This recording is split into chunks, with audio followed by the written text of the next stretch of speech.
뜨거운 감자라고 표현하는 게 맞을까요? 지금 여권에서 가장 논란이 되고 있는 인물이 전광훈 목사인데요. 전광훈 목사 처리를 어떻게 해야 되는 것이냐, 이 문제를 두고 참 여러 가지 목소리가 나오고 있던데, 이와 관련해서 빼놓을 수 없는 분이 한 분 계시죠. 황교안 전 총리인데요. 전광훈 목사를 상대로 소송을 이미 제기를 했고 명예훼손 등의 혐의로 추가 고소를 한다, 이런 소식이 전해졌는데, 황교안 전 총리 연결을 해서 좀 이야기 나눠보도록 하겠습니다. 나와 계시죠? 예, 황교안입니다. 네. 안녕하십니까? 근데 왜 또 추가 고소까지 이렇게 하시는 거예요? 추가 고소까지가 아니라 예. 첫 번째 고소와 두 번째 고소는 전혀 다른 내용입니다. 사안이 다릅니까? 네, 그럼요. 전혀 다른 내용입니다. 이를테면 첫 번째 고소는 예. 제가 공천 과정에서 50억을 받았다, 예. 이러한 것에 대한 공격이었고 고소였고, 이것에 대해서도 아무 반성이 없기 때문에 두 번째, 제가 약속한 대로 두 번째 고소, 제가 명절 때 5천만 원, 3천만 원 상품권을 받았답니다.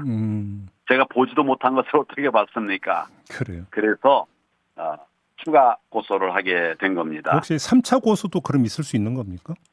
있을 수 있죠. 지금 전광훈 목사님께서 정말 무분별하게 막말을 해댔거든요. 네. 마구 공격을 해댔고, 이런 부분들 반성하지 않으면 하나하나 더 추가적인 고소를 할 수밖에 없을 것 같습니다. 알겠습니다. 근데 이게 소송과 관련된 건 저희가 좀 깊숙이 여쭤보기는 좀 한계가 있기 때문에 일단 이 정도만 좀 여쭤보도록 하겠고요. 지금 저희가 좀 궁금한 부분은 전광훈 목사가 도대체 여권 안에서 어떤 존재인가, 그리고 지금 일각에서 나오는 것처럼 그렇게 영향력이 정말로 큰 건가, 이걸 좀 여쭤보려고 질문을 좀 드려야 될 것 같은데요. 예. 어제 저희와 인터뷰했던 박지원 전 대통령 비서실장은 국민의힘 서열이 1위 윤석열, 2위 전광훈, 3위 김기현이다, 이렇게 주장을 하던데 동의하십니까? 박지원이라는 사람의 판단이죠. 예, 물론이죠. 박지원의 말을 믿습니까?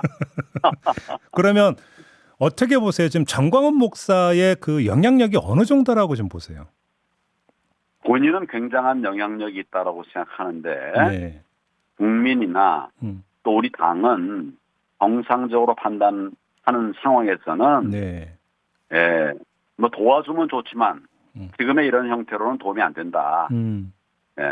저는 사실은 오래전부터 전 목사님을 알고 있었어요. 그러니까 정상적으로 그렇게 애국 활동을 할 때는 많은 도움이 됐고, 또 많은 도움도 받았습니다. 그러나 이제 그 길을 벗어난 뒤에는 도움이 아니라 큰 해가 되고 있습니다. 그러면 그러니까 도움에서 해로 이렇게 완전히 전환이 됐던 어떤 터닝 포인트는 언제라고 보시는 거예요, 그러면? 제가 볼 때는 2019년 그 총선 이제 공천을 앞두고 공천을 앞두고 결정적으로 바뀌었습니다. 그래요? 네, 그 전에는 사실은 이제 제가 처음 한 건 아마 2011년, 12년일 거예요. 그때 선거법 위반 사건이 있어서 그분의 그걸 제가 이제 도와드렸습니다. 우리 법인에서. 그러니까 잘 됐습니다. 이렇게 소통을 했고 관계를 가졌었는데, 이 점점 정치색이 짙어지면서 목사의 본분을 잃어가고 있었어요. 그래요? 그래서 이런 잘못된 말도 많이 했죠. 국민들에게다 혐오를 줄일 수 있는 빤스 목사, 이런 얘기도 듣고 하나님을 겸해하는 얘기도 했고, 하나님 까불지 마, 이러면 제가 맞아요. 원인을 줬어요. 근데 본인이 명백하게 영상에 나와 있는 것 같고 아니라는 거예요. 그런 말을 한 적이 없다고 한 겁니까, 그러면? 영상에 있는데 왜 그런 일이 없다고 합니까? 이제 하다가 결국은 2019년 공천 과정에서 정말 말도 안 되는 이런 주장과 요구를 하고, 그래서 제가 더 같이 하기 어려워졌습니다. 잠깐만요. 말도 안 되는 요구를 했다는 건 어떤 내용입니까? 좀 밝혀줄 수 있습니까? 과도한 공천 요구를 하는 거죠. 그러니까 이러이러한 사람 공천장 주라라고 구체적으로 요구를 해왔다는 겁니까? 우선 숫자부터 얘기를 했습니다. 몇 명? 그렇죠. 도저히 받아들일 수 없는 얘기를 했어요. 나에게 그러니까 나의 사람 몇 명은 공천해준다, 이런 식으로까지 요구를 해왔다는 겁니까? 몇 명이면 이해가 되죠. 혹시 몇십 명이었습니까, 그러면? 그 정도 얘기하시죠. 말도 안 되는 요구를 했습니다. 계속 할 수가 없었고 그렇게 되니까 또 뭐 계속 또 저를 공격하기 시작하더라고요. 막말을 하면서. 근데 좀 그러면 이게 좀 오해입니까? 세간에서는 그때 이제 이 대표님이 이끌었던 미래통합당이 총선에서 패배 원인 가운데 하나가 이른바 정광훈 목사가 이끄는 이른바 아스팔트에 이제 나온 이런 사람들, 약간 극우 성향을 띠고 있는 사람들과 결별하지 못했기 때문이다, 이런 지적이 있었잖아요. 그럼 이건 오해에서 비롯된 겁니까? 제가 말한 건 그 답입니다. 그게 다 답입니다. 제가 만약 그쪽에서 결별했다고 하면 이런 부당한 요구를 받아들일 수가 없어서 제가 계속할 수가 없었죠. 그래요. 그 시점이 굉장히 중요합니다. 그 시점이, 그러니까 이때가 그러니까 정광훈 목사가 너무 이제 정치화되는 어떤 시작점이다, 이렇게 보시는 거네요. 그러면 정치화는 그 이전부터 시작이 됐는데 그 정치화가 도를 넘어서 구체적인 말도 안 되는 요구를 하니까 이어갈 수가 없었던 거죠. 그래서 안 받아들였더니 정광훈 목사가 뭐라고 하던가요, 그러면? 아니, 아까 제가 말씀드리지 않았습니까? 말도 안 되는 욕을 막 하더라고요, 욕을. 그래요? 그 욕이 지금까지 이어지고 있지 않습니까? 그래. 근데 그러니까 중간에 제가 그럼에도 불구하고 지난번 이제 그 총선 감시 활동을 위해서 제가 이제 도움을 청했어요. 사랑제일교회 교회로 찾아가서 뭐 갔는데 약속 시간보다 거의 1시간을 늦게 아무 말도 없이 늦게 나오더라고요. 그래도 나라를 살리기 위해서 그런 수모를 참고 제가 기다리고 만나서 얘기를 했습니다. 그래서 우리 지금 선거 감시 활동하는데 사람이 많이 모자란다. 5만 명이 필요한데 지금 내가 모은 건 2만 명밖에 안 된다. 우리 전 목사님이 사람 많으니까 좀 많이 도와달라. 애국 시민들 많이 있으니까 도와달라. 도와준다고 했어요. 3만 명 도와달라고 했는데 실제로 온 거는 20명, 1명 제로. 21명. 그래요? 아무 도움이 안 됐습니다. 저는 말뿐이라는 사실을 그때 알았습니다. 자, 그러면 지금 그 국민의힘 소속 그 정치인 여러 명이 정광훈 목사를 찾아간 적이 있지 않습니까? 가서 대화도 나누고 연설도 하고. 그럼 왜 그런다고 생각하세요? 세력이 있다고 생각하기 때문이죠. 그러겠죠. 저도 전광훈 목사가 딴 길을 가기 전에는 그 교회도 찾아가고 또 만나기도 하고 또 제 캠프에 오기도 했고 뭐 그랬습니다.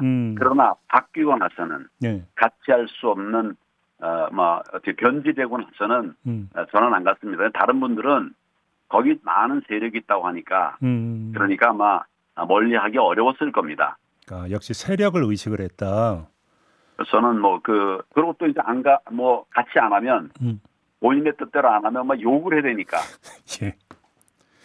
그리고 본인이 말할 뿐만 아니라 그분을 따르는 이런 많은 또, 교인들이 있지 않습니까? 근데 이것이 대한민국 기독교인들의 생각이라고 하면 절대 착각입니다. 우리, 큰 교회, 우리가 주류교회라고 하는 그 교회의 목회자나 교회는 전광훈 목사님하고 뜻을 같이 하지 않습니다. 알겠습니다. 거기 모인 사람이 누구들인가 한번 분석을 해보면 금방 답이 나옵니다. 그러면 예를 들어서 천하람 변호사 같은 경우는 국민의힘 당원 가운데 한 10,000명 정도는 전광훈 목사의 영향력 하에 있다, 이런 식으로 그러니까 이야기한 바가 있는데 이것도 과대평가된 거라고 보십니까? 뭐 많은 당원들을 우리 당에 집어넣었어요. 집어넣습니다. 근데 보니 이분이 이제 다른 당을 만든 분 아닙니까? 자유통일당인가 지금 그게 있는 거죠? 그렇죠. 그런데 우리 당에 이제 본인이 들어오진 않고 사람을 들여보냈어요. 이건 사실은 이제 그 이중당적의 문제가 있는 겁니다. 그런데 하여튼 그렇게 해서 들어왔다 하더라도 그 10,000명이 들어왔다 하더라도 그분이 정광훈 목사님이 이 사람을 찍으라면 그 사람을 찍습니까? 당에 들어가는 것까지는 따라갈 수밖에 없었겠죠. 근데 실제로 표를 구하는 것은 전혀 다른 문제입니다. 저를 공격하는 이런 상황, 그런 공간 속에서도 많은 분들이 이제 저에게 뒷말이라고 그러나요? 뒷말은 그런 말을 해요. 저는 대표님을 지지합니다. 그 속에서도. 그러니까 지금 그런 가짜에 속으면 안 된다고 저는 생각합니다. 지금 그럼 국민의힘이 정광훈 목사를 어떻게 대해야 된다고 생각하세요? 지금 단계에서는 당에서 축출해야 된다고 생각합니다. 축출. 예, 그 도움이 되는 줄 알았지만 실제로는 도움이 되는 게 아니라 폐해가 되고 더 많은 사람들이 떠나는 계기가 될 수 있습니다. 그래서 저는 단절해야 된다 이런 생각을 합니다. 그런데 어차피 근데 정광훈 목사 자체는 국민의힘에 입당을 한 건 아니지 않습니까? 뭐 제가 알기로는 입당하지 않은 것으로 알고 있어요. 그러니까 더 비겁하죠. 정말 당에서 무슨 역할을 하려고 하면 당으로 들어와야죠. 그러면 예를 들어서 하태경 의원이 어제 뭐라고 주장을 했냐면 당원 가입서에 추천인으로 정광훈이라고 쓴 당원들을 모두 출장 조치시켜야 된다. 이들은 거의 대부분 이중 당적자일 거다. 이렇게 주장을 했는데 동의하세요? 이중 당적자일 가능성은 많습니다. 예. 그러나 제가 말씀드린 것처럼 그분의 그런 강권에 따라서 들어온 분들, 예. 이분들의 마음 생각은 다릅니다. 다른 사람이 많습니다. 예. 그렇기 때문에 뭐 제재를 간다든지 하는 그런 것에는 신중해야 된다. 예. 전광훈 목사에 대해서는 단호하게 단절해야 되지만 또 그분에게 속아서 같이 있는 이런 사람들에 대해서는 우리가 포용해야 된다. 그러면 그 당 지도부에서 공개적이고 공식적으로 강도 높게 정광훈 목사에 대해서 선을 긋는 발언을 해야 된다. 혹시 이런 게 필요하다고 보시는 겁니까? 저는 그런 것까지 포함합니다. 제가 전 당대표 아닙니까? 예. 당대표 하던 사람이 고소를 했습니다. 예. 그것도 두 건에 대해서 고소를 했고 네. 앞으로 또 뭐 더 할 수도 있어요. 근데 제가 한 부분에 대해서 뭐 잘못됐다라고 생각하는 사람은 별로 없는 것 같습니다. 네. 당에서도 그런 생각이 같다면 이렇게 어떻게 보면 제가 이제 바른미래당 출신들에 대해서 그 일부에 대해서 내 암적 존재라고 말하지 않았습니까? 예. 네, 그런 상태로 바뀐 이런 상황에서는 정광훈 목사를 축출해내야 된다 이런 생각을 합니다. 조금 전에 이제 욕을 했다라는 그 말씀을 주셨길래 좀 드리는 질문인데요. 근데 이분은 왜 공개된 자리 이런 데서 욕설을 많이 하세요? 제가 심한 말 하기 싫어서 더 안 하겠습니다. 근데 저는 이제 기독교인이거든요. 네, 물론 다른 종교 다 존중합니다만은 제 관점에서 얘기하면 우리는 다른 사람을 욕하지 말라고 배웠어요. 네. 성경에도 그런 취지로 수도 없이 나옵니다. 그런데 욕을 정치의 수단으로 쓴다? 이거는 정도를 벗어나도 한참 벗어난 것입니다. 정치의 수단으로 쓴다는 말씀에는 일부러 욕을 하는 측면도 있다라는 말씀이시네요. 뭐 그런 면도 또 좋게 얘기하게 된다고 느껴지면 저는 하여튼 해서는 안 되는 일을 하고 있는 겁니다. 그래요? 알겠습니다. 그러면 시간이 다 됐는데요. 짧게 김기현 대표가 되는 과정에서 정광훈 목사와 연관되어 있는 당원들도 일정하게 힘이 됐다고 보십니까? 예, 생각하기 나름입니다.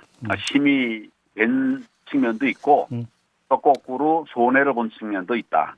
그래요? 이렇게 봅니다. 알겠습니다. 지금은 2019년 이전과 그 이후는 저의 경우는 전혀 다릅니다. 알겠습니다. 대표님, 이제는 정상적으로 정치 같이 할 수 있는 사람 아닙니다. 알겠습니다. 마무리해야 될 것 같네요. 고맙습니다. 감사합니다. 네, 지금까지 황교안 전 미래통합당 대표였습니다.